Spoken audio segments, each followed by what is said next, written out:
বিশ্বব্যাপী ভারতীয়দের নিয়ে দুর্নামের কোনো শেষ নেই। পশ্চিমা থেকে শুরু করে আফ্রিকা সব জায়গায় রয়েছে তাদের নিয়ে তীব্র সমালোচনা। এক গবেষণায় দেখা গেছে বিশ্বের সবচেয়ে ঘৃণিত দেশের তালিকায় রয়েছে তাদের নাম। এমনকি সদ্য প্রকাশিত অ্যাবস্টেইনের গোপন নথিতে উঠে এসেছে সেই একই চিত্র, যেখানে বিষধর সাপের সাথে তুলনা করা হয়েছে তাদের।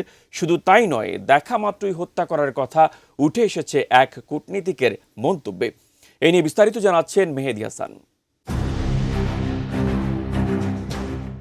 সম্প্রতি ওয়ার্ল্ড পপুলেশন রিভিউয়ের এক গবেষণায় দেখা গেছে পৃথিবীর সবচেয়ে ঘৃণিত দেশগুলোর তালিকায় 10ম অবস্থানে রয়েছে ভারত।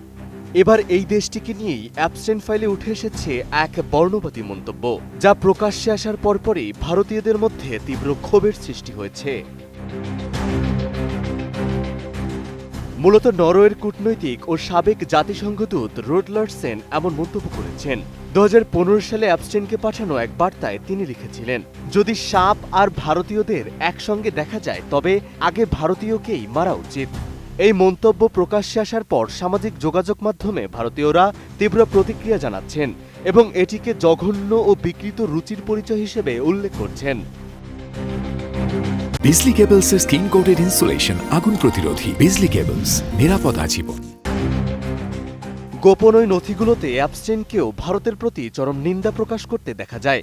2014 সালের একটি বার্তায় তিনি ভারতকে নোংরা ও দুর্গন্ধযুক্ত বলে উল্লেখ করে দেশটির সঙ্গে কোনো সম্পর্ক না রাখার ইচ্ছার কথা লেখেন।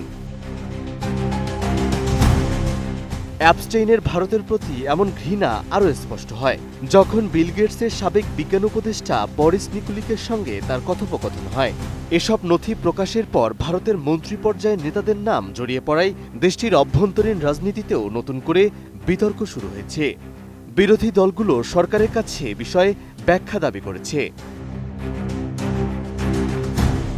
অন্যদিকে নিউজউইকের বরাত দিয়ে সংবাদ মাধ্যম ফিনান্সিয়াল এক্সপ্রেস জানিয়েছে, আন্তর্জাতিক প্রতিবেদন ও জনমত জরিপের সমন্বয়ে এক র্যাঙ্কিংয়ে ভারত পৃথিবীর সবথেকে ঘৃণিত দেশের তালিকায় 10ম স্থানে রয়েছে।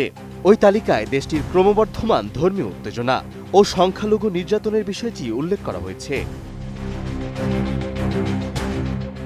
পরিশেষে একদিকে বিশ্বের সবচেয়ে ঘৃণিত দেশের তালিকায় ভারতের অবস্থান, অন্যদিকে অ্যাবস্টেইন ফাইলে উঠে আসা বর্ণবাদী মন্তব্য ও রাজনৈতিক সংযোগ, এই সব কিছু মিলিয়ে ভারতকে ঘিরে আন্তর্জাতিক পরিসরে নতুন করে বিতর্ক তৈরি হয়েছে। মেহেদী হাসান, এটিএন নিউজ।